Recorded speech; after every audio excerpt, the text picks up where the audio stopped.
up arms to fight the Taliban. They're the people of Afghanistan who are picking up arms to fight the Taliban's military rule as it continues with its reign of terror in Kabul. And as we play the picture, General Siddha, I'd like you to once again tell our viewers, I think the video is in, we'll just play that video out. Yes, and if you can just tell our viewers a little bit about why this is going to be a challenge once again, sir. Warfare, what is important that who is occupying GTI, ground of tactical importance. Whoever is occupying GTI has upper hand, has a lot of advantage militarily. And suppose in mountain warfare, I am occupying heights, like in Pangong So, south of Pangong So, Indian army was occupying mountain tops like Helmet Top, Black Top, etc., etc. We were at an advantage, and that is why Chinese withdrew. So also in this Panjshir Valley, when the Northern Line soldiers are occupying these mountain tops, and as you mentioned, that it is a funnel. So the rest of the sides are blocked. The entry is from only one side. So there can be no surprise. Enemy cannot surprise you by coming from the back, but there's no entry from back. There's only one approach, and that approach is that one opening. So the soldiers of Northern Lines jolly well know the approach route of the enemy, of Talibanis. So it's very simple. The game is very simple. The warfare is very simple.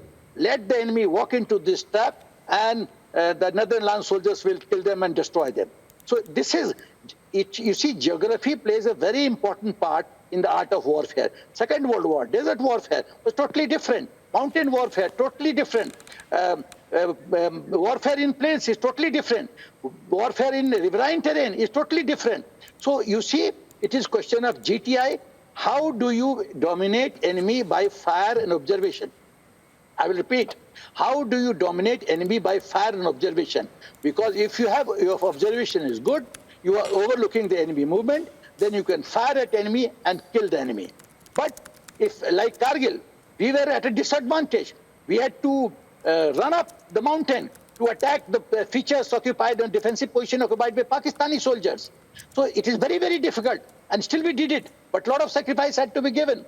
So therefore, but in this scenario, things are very simple for Northern Alliance soldiers because they are at an advantage, and Talibanis are at disadvantage. And I don't think Talibani jihadis are real professional soldiers. They are not.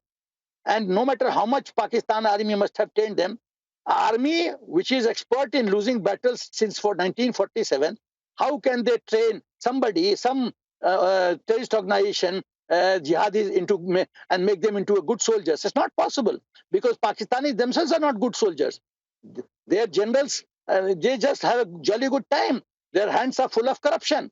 You talk of General Bajwa, who was boss of CPC. He had to resign because of corruption. So geographically, Northern Alliance soldiers are at advantage. There's only one approach road, and the Northern Alliance soldiers cannot, and the command structure cannot be surprised. The Talibanis cannot come from behind. They have to take only one route, and that route is known to the Northern Alliance soldiers. So it is a very, very simple warfare, and that is why in the past also nobody has been able to infiltrate or get into this valley, Panjshir Valley, and take hold of this.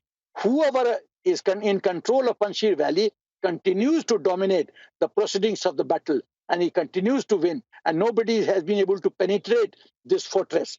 So this is a fortress. Panjshir Valley is a fortress which jihadis, Talibanis cannot penetrate.